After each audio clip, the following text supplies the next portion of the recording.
Nagtinginan lang kaming dalawa at naghintayan kung sinong una magsasalita. Hindi ito umimik kaya hindi na rin ako nagsalita. I was not born to please others. Kung ayaw niya sa akin, mas ayaw ko sa kanya. She's nothing for me. Nahalata siguro ni Sir Xavier na walang gustong makipag-usap sa amin dalawa kaya ito na ang bumasag ng katahimikan namin tatlo.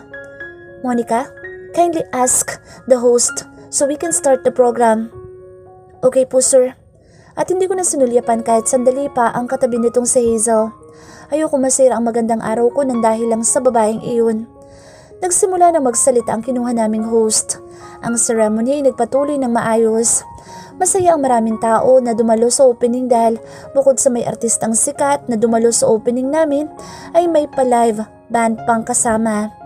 Pagkatapos ng ribbon cutting ay masaya naming binuksan ang glass door ng shop na may mga nakasabit na pulang tela na parang sa mga Chinese store. Pumasok ang maraming tao para tumingin ng mga produkto at talagang masayang-masaya ang ambience ng shop ng mga sandaling iyon. Hindi humihiwalay si Hazel kay Sir Xavier at animoy parang mag-boyfriend at girlfriend ang mga ito sa sobrang lapit ng katawan nila sa isa't isa. Nangingit-ngit ang puso ko sa katotohanan iyon. Nasa huli talon na naman ako pagdating sa love life. Nasa una lang pala masarap mahalin ng isang Xavier Montefalco. Masyadong komplikado ang pasukin ng mundo ng kanilang pamilya. At ang katulad ni Hazel ang mas nababagay dito. Kilala sa lipunan, may kaya at matatag na showbiz career. Samantalang ako'y nagsisimula pa lang ang karera. Libang na libang ang mga tao sa pagkain, pagtingin ng mga produkto sa loob ng shop at pakikinig sa live band na kumakanta ng mga sandaling iyon. At hindi ko na malaya na nasa tabi ko na pala si Limuel. Alam nito na ngayon ang opening ng shop kaya kahit na hindi ko siya nasabihan ay alam kong darating ito. Kung hindi naman ay okay lang dahil naintindihan ko naman. Busy din ito sa maraming bagay katulad sa negosyo. Limuel, butit nakarating ka. Bati ko sa kanya. Walang ano-ano ay hinalikan niya ako sa pisngi at napahigit na lang ako ng paghinga at kunwaring nakangiti pagkatapos nitong gawin ang bagay na iyon. Sorry, medyo na-traffic kasi ako kaya ngayon lang ako nakarating. For you. Sabay abot nito ng isang bouquet na bulaklak sa akin, katulad ng ibinigay nito noong nakaraang nagpang-abot ito at si Sir Xavier sa shop. Magyang pagtatapon nito ng bulaklak na bigay ni Limuel sa akin ay pinalampas ko din. Pero iba na ngayon. Hinawakan at niyakap ko ng mabuti ang bulaklak na ibinigay niya para hindi na maulit ang pagtapon ng magaling kong amo sa bulaklak na hindi naman ito ang nagbigay. Ano ka ba? Okay lang yun? At least nakarating ka, hindi ba? Masaya kong sagot sa kanya. Mukhang daming tao at may sikat pa kayong artista na kinuha. Banggit nito kay Hazel na kaway lang ng kaway sa mga tao sa paligid nito habang si Sir Xavier ay masama na naman ang tingin sa gawin namin ni Limuel. Hindi ko na ito pinansin at naiinis pa rin ako sa kanya lalo na sa pagdadala nito ng babae sa mismong shop pa namin. Nasaan ang hustisya doon? Niyakag ko na lang si Limuel na lumabas para makakain sa buffet. Kumain ka lang na kumain dyan. Sabi ko kay Limuel at inilapag ko ang bigay nitong bulaklak sa gilid ng mesa. Oo naman, libre kaya to, kaya susulitin ko na. Biro na naman ito na naging dahilan kung bakit napahagik-hik ako ng tawa. Parang wala itong pera kung makaasta samantalang may mamahaling kotse at mga negosyo itong pinapatakbo. Ikaw talaga? I'm glad na patawa kita ngayon, kahit saglit lang. Nakangiti nitong sabi sa akin na nakapukaw ng damdamin ko. Minsan ay seryoso itong kausap pero mas madalas ay kalug ito at palabiro. Ngayon ay tila seryoso ito sa huli nitong sinabi kaya napatingin ako saglit sa paligid. At doon ko nahagip ang mga mata ni Sir Xavier na nakasunod pa rin pala sa amin. Nakita siguro nito kung paano ako tumawa kanina. Nakakunot na naman ang mga kilay nito at halatang nagtitimpi ito ng emosyon na hindi ko alam kung dapat ko bang pansinin o baliwalain. Mahirap mag-assume na maraming bagay. Masakit masaktan sa huli. Ayokong umasa at mabigo. Gusto ko na lang na sarilinin ko kung anong nararamdaman ko para sa kanya. Kaya saan tuluyan akong malugmok sa sakit na ikalimot ko pa kung bakit ako nandito ngayon at kasama siya. Nagkaroon ng party hanggang sa may mga invited guests pa na dumating. Marami na rin ang tumitingin ng mga produkto namin pagkatapos ng opening. Sana'y magtuloy-tuloy na magandang benta nito. You know what? Pinag-iisipan ko kung magpa-franchise ako sa negosyo nyo. I mean, hindi ba't magandang opportunity yun para sa inyong mga business partner? At the same time, magiging way ko rin ang pag-franchise ko sa business nyo para magkita tayo ng madalas. Muntik pa ako masamid sa huling sinabi ni Lemuel nang matapos itong kumain. Ha? Kunwari ay hindi ko naintindihan ang sinabi nito pero ang totoo ay maliwanag naman ang lahat sa akin. Gusto ko lang itanong ulit para maging maliwanag kung ano man ang gusto nitong ipahiwatig sa sinabi nito. Ang sabi ko, gusto kong mag-franchise ng negosyo nyo. Pero nagsisimula pa lang kami. Depensa ko. Okay lang. Malay mo naman na mas makilala pa ang business nyo kung maglalagay pa kayo ng ibang branch, hindi ba? At nandito ako para gawin yun. Talaga? Hindi ako makapaniwalang tanong dito. Oo, at katulad ng sinabi ko sa iyo kanina, kapag nagkaroon na ako ng franchise mula sa negosyo nyo, mas madalas tayo magkikita at makakapag-usap. Mas madalas kitang mapapatawa, tama ba? Nakangiti nitong tanong sa akin. Kung hindi ko lang unti-unting nararamdaman ang pag-ibig na meron ako ngayon para kay Sir Xavier, ay malamang na magkaroon ng puwang sa puso ko si Lemuel. Pero ibang nararamdaman ko para sa kanya simula pa lang na magkita at magkakilala kami many years ago. Kaibigan lang ang turing ko sa kanya at masaya lang ako nakausap siya. But nothing else. Hindi kamukha ng nararamdaman ko kay Sir Xavier. Napapalakas niya ang tibok ng puso ko. Napapalundag niya ito sa tuwa sa tuwing nagtatama ang mga mata namin at parang gusto kong sumuko sa mga bisig niya sa tuwing nakikita kong may kasama siyang ibang babae. Gusto ko ako lang ang tinitingnan niya, ang babae sa paningin niya. Gusto ko siyang palagi nasa tabi ko dahil siya ang source of happiness ko at alam kong masaya ako sa tuwing nakikita ko siya sa araw-araw. Hey Monica, what's wrong? Kanina pa ako nagsasalita dito pero mukhang ang layo ng iniisip mo. Untag sa akin ni Lemuel na ikinahiya ko naman. Nahuli pa niya ako nakatulala sa kawalan. Sige, sasabihin ko kay Sir Xavier ang plano mo. Malay mo, mag-agree siya. So magiging part ka na rin ng business namin. Sabi ko na lang, business partner kayo hindi ba? So it means kung ayaw niya at gusto mo naman, hindi ba? So wala din siyang magagawa. Sabat ni Lemuel. Kahit naman business partner kami ay hindi ko kayang salungatin ang gusto ni Sir Xavier. Siya ang tumulong sa akin para kahit papano masimulan ko ang buhay na pinangarap ko dati. At ginalaw ko na lang balikat ko bilang pagsang-ayon sa sinabi niya. Bahala na. Ang mahalaga ay nakaraos na kami sa opening ng shop namin at kinabukasan ay pwede naman namin pag-usapan na 3 ang bagay na iyon. Sumapit ang gabi at halos naubos sa mga products na nasa bawat estante ng shop namin dahil sa mga bumiling mamimili pagkatapos ng opening. Nakakapagod ang araw na ito, yet fulfilling. Darating din ang panahon at magkakaroon din ako ng sarili kong shop na bubuksan ko sa lalong madaling panahon. Lahat halos ng mga customers ay positive ang naging feedback sa mga products na nilaunch namin. Hindi din ako makapaniwala na magugustuhan ng mga mamimili ang designs at quality ng mga sabon, pang makeup at iba pang personal stuff na naisip naming gawin na produkto ng shop namin ni Sir Xavier. Mabuti na lang talaga at sinuportahan niya ang ideya ko na subukan namin ng healthcare products at marami ang concern ngayon sa mga produktong ginagamit ng mga tao sa katawan nila. Eliza, pagkatapos niyong ayusin ng mga products sa cashier, ay pwede na kayong umuwi. Alam kong pagod na din kayo ngayong maghapon. Sabi ko kay Eliza at sa 2 pa nitong kasamang staff. Ang gwardiya sa pinto ay halatang pagod na din dahil sa maghapon itong nagbubukas at sara ng pinto para sa mga customers. Okay po, Ma'am Monica. Pero kayo po, hindi pa po kayo uwi? Si Sir Xavier po atay nasa office pa niya. Pagbabalita nito sa akin. Napansin ko rin na pumasok ito sa loob ng office nito kanina pero hindi ko na inabala pa ang sarili ko na alamin kung lumabas na ito mula sa opisina nito. Si Hazel naman ay umalis na rin kanina kasama isang driver na inutusan siguro ni Sir Xavier para ipagmaneho ito. Ganun ba? Hindi ko napansin na hindi pa pala siya umuwi. Ako nang bahala magpaalam para sa inyo. Tapos ay uuwi na rin ako. Salamat po, Ma'am Monica. Ngiti lang ang isinukli ko sa pagod na mukha ng mga ito. Nang maiayos na namin ang ibang bagay na nagulo dahil sa opening ay pinayagan ko na silang umuwi. Ako naman ay wala na sanang balak na magpaalam kay Sir Xavier, kaya lang ay baka naghihintay ito sa opisina nito na magsasabing nakasara na ang shop at pwede na rin itong umuwi. Baka magmukha lang akong bastos kapag umalis ako nang hindi nagsasabi sa kanya. Hindi ko lang makita ang sarili ko, nakaharap ko na naman siya at naalala ko lang ang sakit na naidulot niya sa akin dahil sa pagsasama nito kay Hazel sa opening ng shop namin. Hindi ko alam kung paano ko maidadivert sa ibang atensyon ko para hindi ko na siya maisip pa ng tuluyan o ang lumalim pa kung anong nararamdaman ko para sa kanya.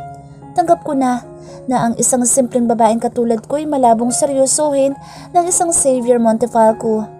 At bigla ko naisip si Hunter na kapatid nito. Lumaki kasi ito sa hirap kaya siguro nagawa nitong magustuhan si Nicole kahit na malayo din ang agwat ng katayuan ng buhay ng mga ito. Pero si Sir Xavier, hindi nito ibababa ang level ng standards dito sa babae na kasimbaba ng level ko. At yun ang pinakamasakit sa lahat. Hindi naman ako masyadong ganoong kahirap dahil sa pangalan ng mga magulang ko, pero kung ikukumpara sa yaman ng mga Montefalco at kapangyarihan na meron ng mga ito, ay walang-wala ako sa mga babaeng nakapila at nagkakandara pa para maging girlfriend o fiancé nito. Pagkatapos kong suklayin ang nagulo kong buhok ay nagpasya na akong bitbitin ang bag na dala ko at naglakas na ako ng loob na tunguhin ang opisina kung nasaan si Sir Xavier. Kung hindi pa ako magpapaalam ay mas lalong hindi ako makakauwi at makakapagpahinga sa kondo. Napahinto ako saglit sa labas ng pinto ni Sir Xavier. Pinag-isipan ko kung kakatok na ba ako o papano. Bigla na naman akong kinabahan. Kung dati nagagawa ko pang kumilos ng normal sa harap nito kahit na alam kong nagsisimula na akong makaramdam ng kakaibang damdamin sa kanya, ngayon ay iba na. Hindi ko mapigil na hindi makaramdam ng kaba sa tuwing kausap niya ako o mapansin kong nakatingin siya sa akin. Para bang palagi ako may ginawang mali at hindi ko siya matingnan ng diretso sa mata nito ng mga nakaraang araw. Nang iangat ko ang isa kong kamay para katukin ng pinto, ay saglit na huminto ang puso ko sa paghinga. Ilang segundo pa lumipas at narinig ko ang baritono nitong boses. Pinapasok niya ako sa loob ng opisina nito. Nang pihitin ko ang doorknob ng pinto ay automatic na naglanding ang mga mata ko sa gawi kung saan nakaupo si Sir Xavier. Kasalukuyan nito may binabasa ang mga papeles sa ibabaw ng mesa nito nang tuluyan ako makapasok sa loob.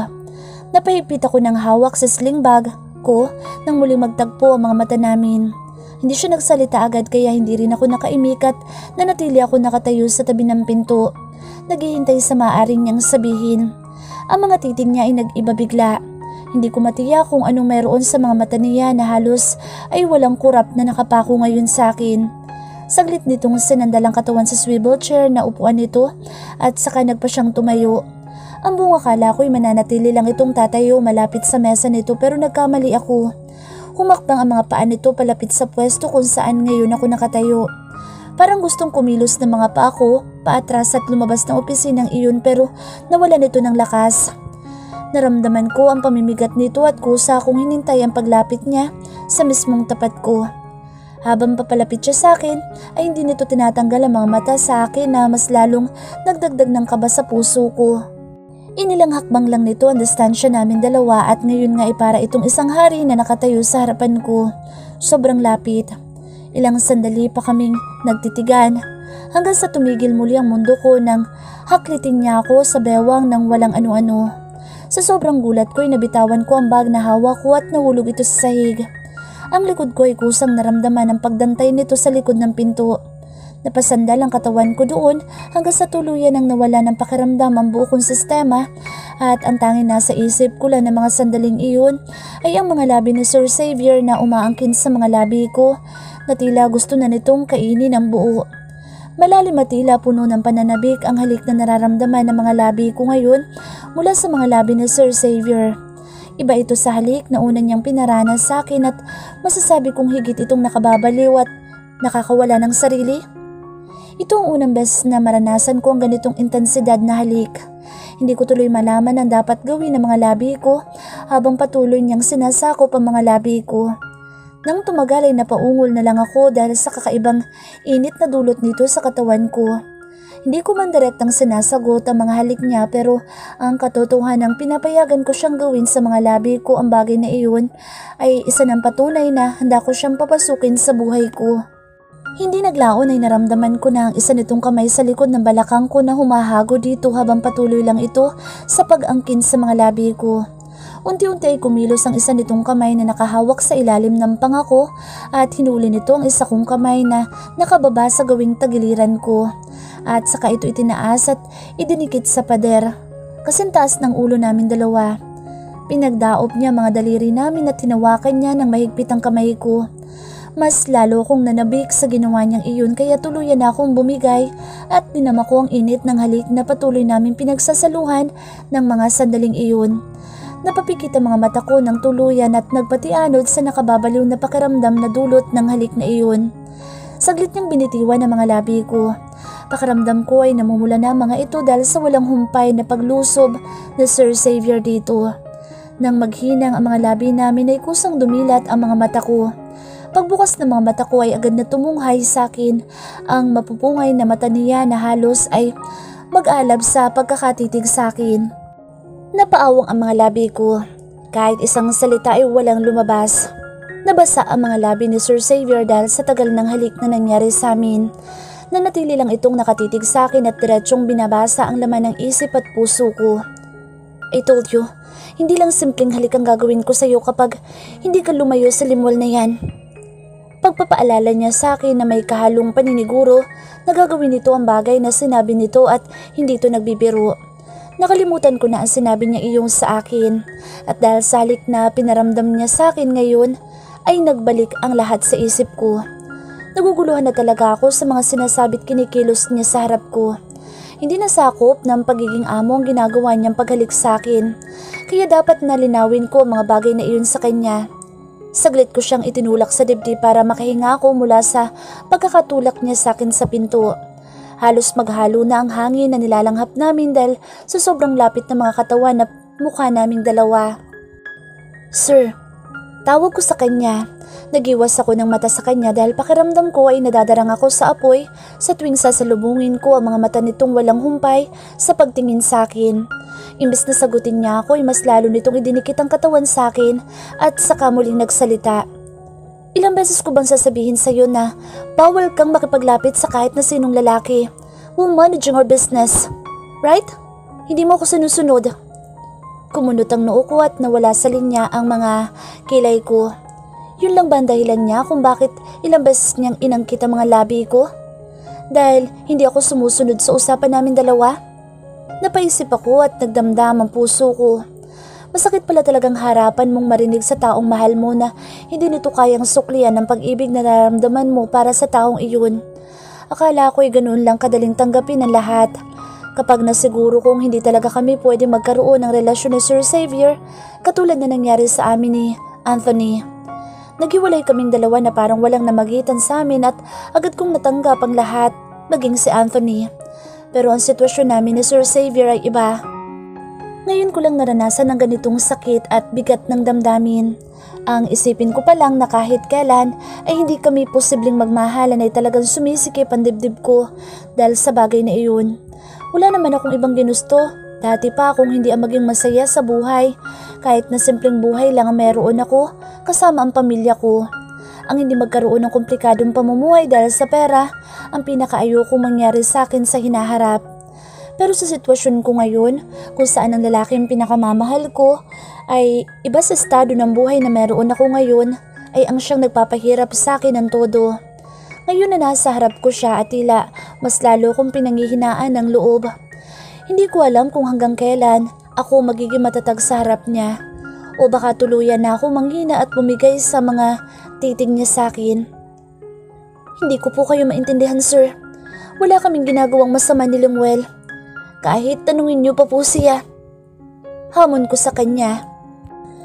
Tinditigan niya ako muli ng mariin sa mga mata at ramdam ko ang lalong paghigpit ng hawak niya sa isang kamay na nanatiling nakapako sa pader. Kita ko na hindi nito nagustuhan ang sinabi ko dahil sa mas lalong nabakas ang kunot sa kilay nito na para bang hindi nito matanggap ang dahilan ko. Muli ay nilusob niya ng halik ang mga labi ko at sa pagkakataong iyon ay mas madiin at mapagparusa.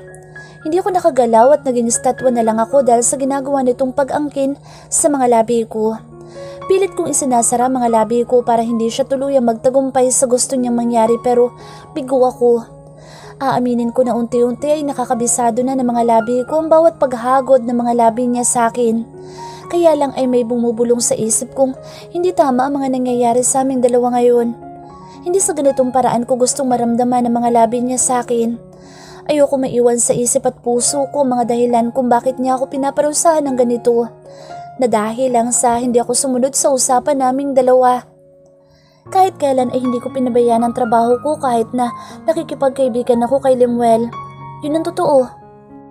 Kaya ko nagagalit siya sa akin ngayon dahil doon ay hindi ko yun matatanggap. Naramdaman ko na lang ang paghiwalay ng labi ni Sir Xavier sa akin nang mapagtanto nitong hindi na ako nanlaban at basta na lang ako naging parang bato na walang pakaramdam habang inaangkin niya mga labi ko nang walang pakundangan. Kusang pumatak ang mga luha sa mga mata ko na hindi ko inaasahan. Pakiramdam ko ay nakakaawa ang sitwasyon ko ngayon na kahit saan akong dako pumunta ay wala akong kalayaan. Walang karapatang mabuhay ng normal. Tuluyang napatigil si Sir Xavier sa paghalik sa akin nang makita nito ang impit kong pag-iyak.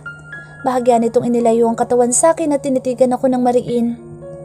I'm sorry, hindi ko sinasadya. Paghingi niya ng tawad sa akin at mabilis nitong binitiwan ang isa kong kamay at kusa na niya akong pinakawalan habang patuloy ang pagbagsak ng mga luha ko. Napansin kong napahagod sa batok si Sir Xavier nang tumalikod dito sa akin at parabang nagtitimpi na magsalita. Sunod nitong inilagay ang isa nitong kamay sa bulsa at ang isa naman ay ipinatong nito sa bewang. Buong tapang ko sinalubong ang mga titing niya para ipakita na nasasaktan ako sa mga nangyayari sa amin dalawa.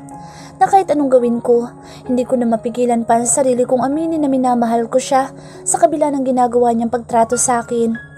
Siya lang ang lalaking binigyan ko ng puwang sa puso ko ng higit pa sa isang kaibigan. Isang lalaking hinayaan kong angkinin ng mga labi ko kahit na kailan nito gustuhin. Dahil mahal ko siya at ang pagmamahal kong iyon ang siyang nagpalakas sa akin para patuloy na umasa na sa isang araw ay magkakaroon din kami ng pagkakataon na mahalin ang isa't isa. Hindi ito nakatiis at muli siya nagsalita. Whatever your reason, hindi ako naniniwalang pakikipagkaibigan lang ang hanap ng Lemuel na yan sa'yo. Giit niya. Sir, magkaibigan lang po kaming dalawa. At saka, kung ang trabaho ko dito sa shop ang iniisip mo, huwag po kayo mag-alala at hindi ko pinababayaan ang trabaho ko dito. Pero ang paghigpitan ako kung sinong gusto kong maging kaibigan ay kalabisan na. Mabilis kong sagot sa kanya. Minsan na kami nagtalo at hindi ako basta mananahimik na lang kung alam kong nasa tama ako.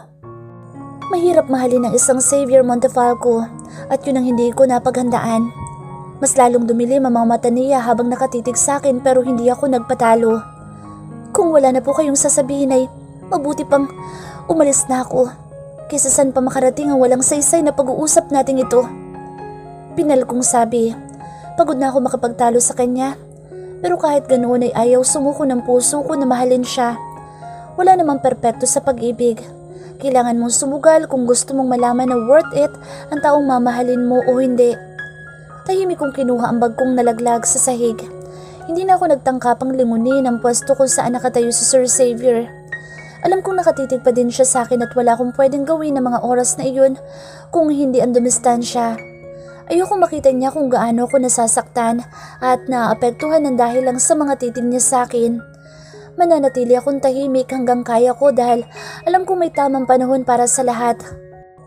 Magiging okay din ang sitwasyon namin dalawa. Hindi ko lang alam kung kailan at kung paanong paraan.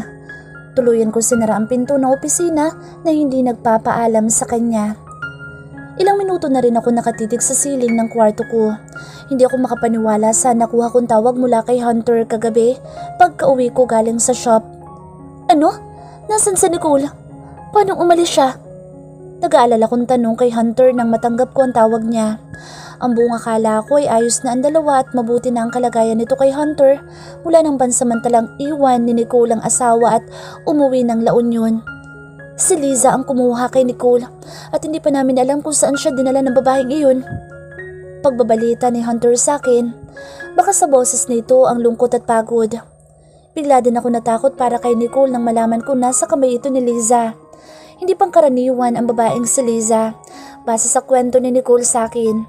At ngayon na magkasama ang dalawa ay hindi ako mapapanatag lalo at hanggang ngayon ay hindi pa rin nakikita ang kaibigan ko. Sige, pupunta ako dyan sa bahay niyo para maalagaan ko din ang anak niyong dalawa habang hinahanap mo si Nicole at ang bruhang Liza na iyon. Suwestyon ko kay Hunter. Salamat Monica, nandito na rin ang biyanan ko. Pakisamahan na lang sila dito at sila papa ang isasama kong maghanap kay Nicole. Dagdag pa nito, sige gagayak na ako. At nang matapos ang tawag ni Hunter ay saka ko naisip ang trabaho ko sa shop. Kung hindi ako papasok ngayong araw at maging si Sir Xavier ay walang magmamanage ng shop, kailangan kong tumawag o mag-text sa kanya para malaman din ito na bala kong pumunta sa bahay nila Hunter para alagaan ang anak nito at ni Nicole. Saka ko naalalang hindi na naman naging maganda ang paghiwalay namin kagabi. Kahit na todo paliwanag ito kung bakit nito nagawang paghigpitan ako sa pakikipagkaibigan kay Limuel, ay hindi ko pa rin maintindihan ang point niya. Maging ang paghalik niya sa akin ay hindi ko maitatangging nagugustuhan ko sa tuwing maglalapat ang mga labi namin, ay hindi pa rin maliwanag sa akin ang lahat. Kailangan ko siyang harapin at kausapin dahil araw-araw kaming nagkikita sa trabaho ko. Kaya nagpa siya na akong tawagan siya para ipaalam dito ang plano ko ngayong araw. Kinuha ko sa side table ang cellphone ko at saka ko hinanap ang nakasave niyang number sa contacts ko. Nakita ko agad ang number niya at denial ko ito. Nakakailang ring pa lang ay agad naman itong sumagot. Hello? Bungad nitong sabi sa kabilang linya. Napahinto na naman ang paghinga ko at kumalabog ang dibdib ko nang marinig ko ang buo at baritono nitong boses. Nakakainis isipin na nang dahil lang sa boss nito ay naiiba agad ang pakiramdam ko. Nagiging kakaiba ang pintig ng puso ko sa tuwing nararamdaman ko ang presensya niya, malapit man o malayo sa akin. Sir, good morning po. Good morning Monica. Bati niya din sa akin. Agad kong inisip ang dahilan ko kung bakit ako tumawag sa kanya at nakakahiya kung maramdaman nitong hindi ako ganoon ka-steady habang kausap ito. Sir, magpapaalam po sana ako sa inyo na hindi muna ako papasok sa shop natin at kailangan kong alagaan ang anak ni Nicole at Sir Hunter. Saglit ako naghintay sa magiging sagot niya hanggang sa magsalita itong muli. Yeah? Sinabi nga sa akin ni Kuya Knight ang problema ni Kuya Hunter at Nicole. Nagulat nga din po ako nang malaman ang ginawa ni Liza na iyon sa kaibigan ko. That lady is so insane with my brother. Kahit yata ano kayang gawin ng babaeng iyon para kay Hunter. Natahimik ako sa sinabi ni Sir Xavier. Baka nga tama ang marami sa tuwing sinasabi nila na walang ibang hindi kayang gawin ang isang taong umiibig para lang sa taong pinakamamahal nito. Hindi pa dumarating sa punto ng buhay ko ang sitwasyong ganoon pero pakiramdam ko ay hindi ko rin kayang makitang nasa panganib o masamang kalagayan si Sir Xavier. Gagawin ko din ang lahat ng bagay na makapagliligtas sa kanya para lang mabuhay siya. Ganoon nga siguro sa pag-ibig. Nagiging matapang at handang suungin ang lahat para lang sa taong pinakamamahal mo. Maging kapalit man ito ay ang buhay na meron tayo ngayon. Wala po sana mangyaring masama sa kaibigan ko nang dahil kay Liza. Kawawa naman ang baby nila ni Sir Hunter at panigurado ay namimiss na nito si Nicole. Ginagawang lahat ng pamilya namin ng mga posibleng bagay para mahanap agad si Nicole at si Liza. You don't have to worry. Panigurado nito sa akin. Kahit paano ay napanatag ang loob ko na ligtas na makabalik si Nicole sa pamilya nito. Mauna ka na sa bahay nila Kuya Hunter. Susunod ako doon. I'll just take care of other matters including our business. Then, I'll follow you there. Bili ni Sir Xavier sa akin. Napaka-hands-on talaga nito pagdating sa mga negosyo nito. Sige po sir, pakibili na lang din po kay Eliza ang mga delivery ngayon ng mga products galing sa production. Okay, I'll do that. Just call me when you arrive there.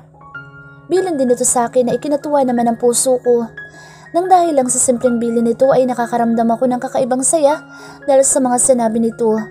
Kahit papaano ay nahimigan ko siya ng concern sa akin at yun ang mahalaga. Pagkatapos ng tawag ko kay Sir Xavier ay agad akong gumayak para pumunta sa bahay nila Hunter at Nicole. Naging panatag din ang loob ko dahil alam kong hindi maaapektuhan ang shop namin na dalawa dahil sa hindi ko pagpasok ngayong araw. Pagdating ko sa bahay nila Hunter ay hindi ko na siya nadatnan. Tanging ang daddy lang ni Nicole at ang kaibigan nitong si Lester ang nasa bahay ng mag-asawa. Ang pamilya naman ni Hunter ay abala sa paghahanap kay Nicole at Liza. Nalaman ko din sa daddy ni Nicole na kasalukuyang pinuntahan nila Hunter ang lugar kung saan dinala ni Liza si Nicole. Matyaga kaming naghintay sa balita kung ano nangyari kay Nicole habang inaalagaan namin ang anak niya. Buti na lang at hindi malambing ang bata at naiintindihan nitong wala sa tabi nito ang sarili nitong ina ng mga oras na iyon. Dumaan ang ilang oras at pare-pareho kaming hindi mapakali sa bahay nila Hunter. Nang tumawag ito at sinabing na iligtas na nito ang kaibigan kong si Nicole, kaya lang ay may nangyaring masama dito. Nalulungkot akong malaman ang bagay na iyon pero ang mahalaga ay nakaligtas ito sa kabaliwan ni Liza.